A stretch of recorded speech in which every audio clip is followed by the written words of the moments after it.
do YouTube, tudo bem com vocês? Vamos lá, mais um assunto, vamos conversar.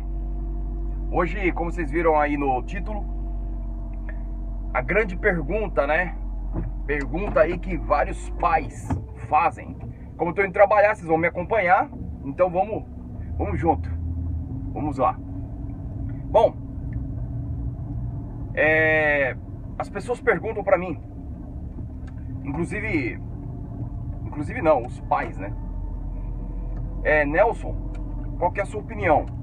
Devo ou não devo levar os meus filhos comigo para o Japão? Bom, vamos primeiro deixar algumas coisas bem claras aqui. O que eu vou falar para vocês é baseado numa família, digamos assim, de pai e mãe e filhos, na idade aí de até os seus 15 anos de idade, ou seja, até a idade da razão mais ou menos, né? Que, bom, pelo jeito a idade da razão já diminuiu bastante aí no Brasil hoje, mas digamos assim que é o caso de filhos que ainda dependem dos pais, né? Filho que ainda depende dos pais, não só financeiramente, como também psicologicamente. Então, pessoal, vocês me perdoem, eu tô prestando atenção aqui no trânsito aqui, que senão, já viu, né? Tem um japonês aqui do lado que ele conseguiu aqui fazer uma proeza de me fechar. Mas faz parte, não vou ficar estressado por causa disso. Bom, mas voltando, então, eu tô fazendo isso baseado numa família, digamos que, poderia falar normal. Uma família normal. Não é o caso assim, por exemplo, de uma mãe solteira. Não é o caso, por exemplo, de pais separados. Vocês vão entender o porquê. Porque, por exemplo, a mãe solteira, como é que ela vai vir pro Japão e trazer o filho? É complicado, ela vai deixar o filho com quem? Né? Então aí é um outro caso, aí é uma outra pegada, é uma outra forma de ver, tem que procurar novas soluções. No caso de pais separados, muitas vezes o pai deixa vir com a mãe, ou a mãe deixa vir. Então é assim, vamos se ater no conceito de trazer filhos, um casal que tá casado, normal, que tem filhos, tá? Os outros, vocês me perdoem, mas assim, aí cada caso é um caso. Bom, eu já passei por isso, então eu acho que eu tenho alguma propriedade para poder falar. Isso como homem, isso como pai. É uma opinião minha, viu, pessoal? Você não é obrigado a seguir os meus conselhos, mas é uma opinião minha. Eu, particularmente, eu aconselho a trazer. Mas, Nelson, levar meu filho é pequeno, meu filho aí tem 2 anos, 3 anos, 5 anos, 10 anos, e eu vou levar para um país que dizem que é frio, diz que é muito quente, diz que é muito frio, eu não conheço, como é que vai ser isso? Bom, vamos lá, vamos por partes. Você que é pai, você que é mãe, você tá aí no Brasil trabalhando. Quando a escola liga pra você, ou um parente, ou alguém que tá cuidando do seu filho, ou a sua própria esposa, fala assim, ó, o Juninho, vamos chamar o Juninho, né?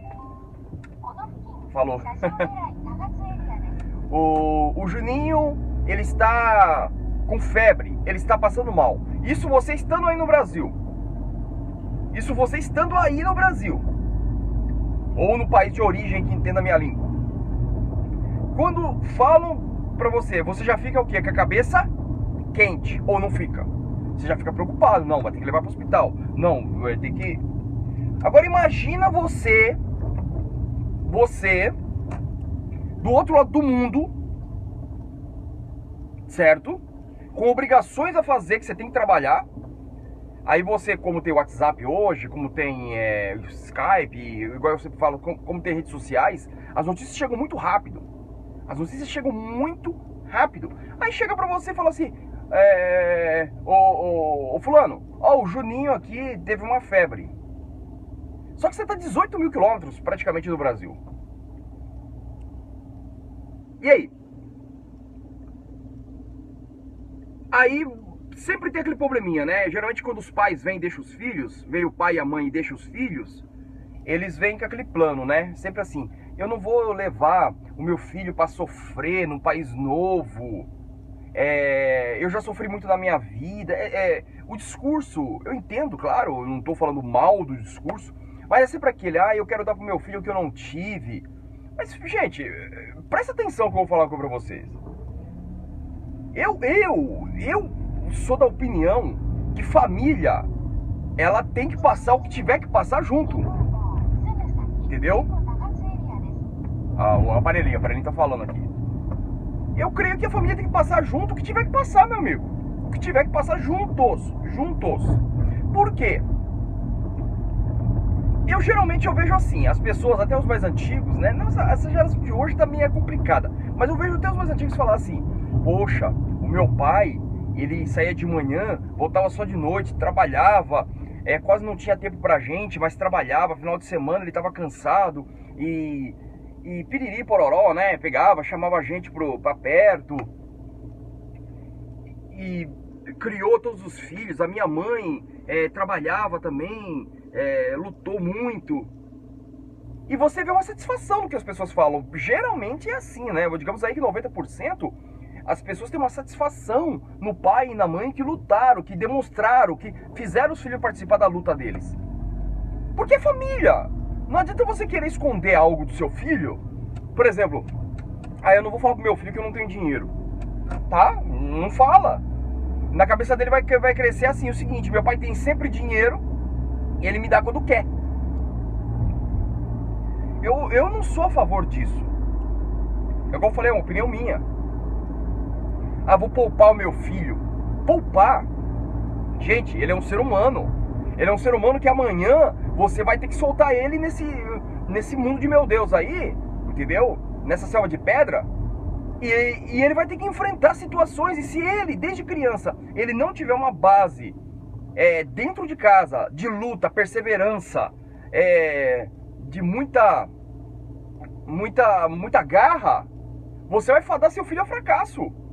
Você vai criar um homem mole, você vai criar uma mulher mimada. É isso que vai acontecer. Tá certo? Ninguém quer fazer filho sofrer. Aqui no Japão, pra você ter uma ideia, eu vou explicar uma coisa pra vocês. Aqui no Japão, a criança, nas escolas japonesas, geralmente tem uma em cada bairro, né? Para as crianças daquela circunvizinhança.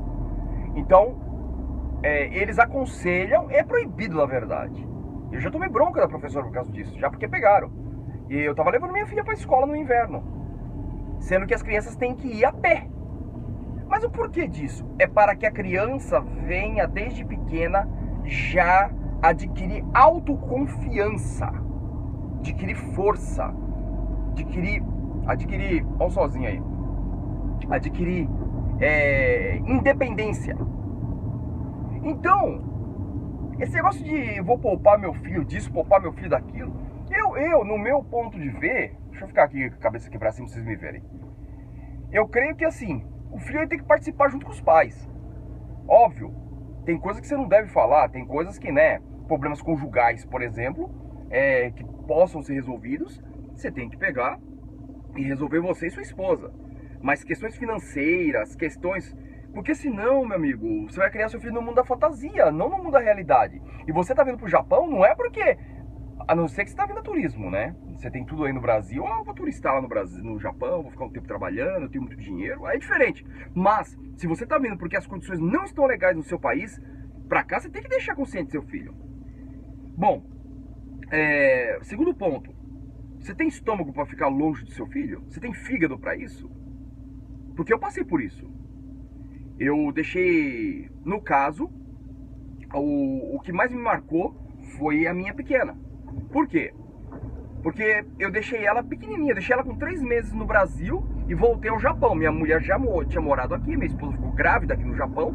Fomos ao Brasil para ela poder nascer lá no Brasil e também para preparar os meninos para trazerem. E a minha esposa já tinha essa experiência que já tinha deixado os meninos lá, foi muito duro.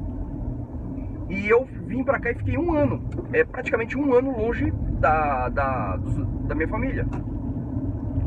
Gente, você tem que ir trabalhar cedo. Apesar que não é nem tão ruim trabalhar, porque você vai trabalhar e, digamos assim, pelo menos você vai se distrair ali, tem que se concentrar, colocar foco, que já é muito difícil. Mas quando você volta pra casa, chega final de semana, chega a sua folga, e você não tem ninguém dentro de casa sabendo que você tem uma família, rapaz, é complicado. E quando vê a notícia que o filho, ele tá com algum probleminha de saúde, ele vai ter que levar no hospital, e fica aquela expectativa. Sendo que você depende de telefone, você depende de internet. Naquela época nem se usava internet. Não, é complicado. Então, você vai ter estômago pra isso? Pensa. Eu vou falar uma coisa pra vocês. Eu tô aqui no Japão há muitos anos e não tem coisa melhor do que eu sair do trabalho, eu chegar na minha casa, ver a minha filha dentro de casa. Se tá no inverno, tá lá no quentinho, tá lá no ar, tá lá no aquecedor, tá embaixo das cobertas, tá acabando de fazer a lição de casa dela.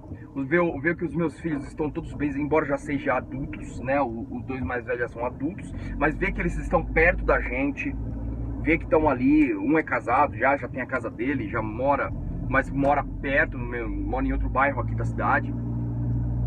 Mas qualquer coisa a gente liga aqui na hora, é uma ligação local mesmo, você pega e liga, ô, meu filho, tá tudo bem, como é que tá a esposa e tal. Não tem coisa melhor que isso, entendeu? Você acorda na madrugada, tá aquele frio às vezes, e você vai lá, cobre o seu filho. Gente, quem é pai sabe do que eu tô falando. Mas Nelson, em questão de escola, aí eu vejo assim, você tem que pesquisar, você tem que sentar, planejar, pesquisar muito antes de vir pra cá, ver o local que você tá indo. Por isso que eu aconselho os brasileiros a vir pra região que tem concentração de brasileiros, embora muita gente não goste, embora às vezes nem sempre é fácil conviver, né, com nossos compatriotas, mas você vir para uma região onde tem estrutura para brasileiros. Porque ainda que seu filho for para uma escola japonesa, uma escola que tenha um tradutor, é pro começo, porque a criança, pessoal, não vem nessa, a criança tem 5, 6, 7 anos, ela não sabe falar japonês. Eu não dou um mês pro seu filho tá falando. Um mês seu filho tá falando o básico para se virar bem, porque criança com criança se entende, cara. É incrível. E criança tem a mente é muito fácil de aprender. Não é igual a gente que já tá com os 40 já tá meio enferrujado os neurônios. Entende? Então o meu conselho é que você traga seu filho, faça um bem para você próprio. Ah, mas aí ele vai sofrer. Gente, ele vai te agradecer. Lá na frente seu filho vai te agradecer. Ele vai ver a sua luta de perto. Não é igual eu tava conversando com um amigo meu. É um internauta, se tornou um amigo, né? Eu não vou citar o nome dele aqui, que eu não tenho autorização. Mas ele virou pra mim e falou assim: Nelson, eu tô sem ver meu pai há 20 anos. Ele tá vindo pro Japão pra ver se acha o pai dele, cara. É brincadeira. Isso daí é uma dor, é um vazio na alma. Mas Nelson, eu não vou fazer isso com meu filho. Mas é igual eu falo, você vai ter estômago pra aguentar? Salvou. Se você planejou, por exemplo. Tem exceções, Nelson? Tem exceções. Por exemplo, você planejou com a sua esposa 3 meses pra gente ajeitar as coisas, pra não ser um impacto tão forte. 3 meses a gente vai buscar as crianças. 3, 4 meses no máximo. Beleza? Beleza. Só que você tem que entender que existem variáveis, né? Não é uma conta correta, não é uma conta certa isso. Então pensa bem. O meu conselho é para você trazer. Porque ainda que seu filho sofra um pouco com você aqui nesse país, ainda que ele sofra, entre aspas, é um crescimento. Ainda que seja, como a gente fala aqui no Japão, taihen, né? Que seja pesado, que seja grave. Digamos assim, essa convivência nova. Mas ele tá vendo o que você tá trabalhando, ele tá vendo. Porque depois, meu filho, não adianta você dar PlayStation, não adianta você dar Nike, não adianta você dar iPhone. Nada substitui o abraço de um pai. Eu saio de casa agora. Todos os dias a minha filha levanta e vem me dar um abraço apertado de bom dia. todos os dias, não tem um dia que ela não vem e abraça. Cara, eu não troco esse abraço. Então pensa, você que tá aqui no Japão e de repente tá assistindo esse vídeo e passou por essa experiência ou tem passado, deixa seu comentário aqui. Deixa seu comentário aqui, tá bom? Existem outras variáveis, existe a questão da escola, que às vezes o filho tá estudando, tá para se formar. Então vocês têm que analisar. Eu tô falando daquele que... Porque, meu amigo, eu tenho um amigo meu, eu vou falar dele, porque eu creio que ele vai autorizar. Ele tá aqui no Japão não tem um ano. Wesley Maciel. Wesley, um abraço. Ele veio com a esposa e trouxe os 2 filhos. Um é um pituquinho lá, deve ter 1 aninho, e uma gracinha, e uma mocinha que deve ter os seus 9 anos. Gente, o Wesley fala comigo no telefone, ele fala assim, Nelson, não tem coisa melhor, cara. A melhor coisa que eu fiz foi trazer minha família. Que embora foi muito, está sendo difícil o começo pra ele, mas cara, é igual ele fala, quando eu abraço minha esposa e meus filhos, tá tudo comigo, cara. Ele falou assim, eu esqueço, ele esquece o Brasil. Por quê? Porque ele não deixou nada lá pra ficar preso. E quando eu falo esquece, no sentido de que ele dá pra se concentrar aqui. Então faça isso, pessoal, tá bom? É óbvio, você não é obrigado. Que Deus abençoe a todos, um abraço muito apertado. Espero que esse vídeo tenha ajudado você, tá bom? Fui!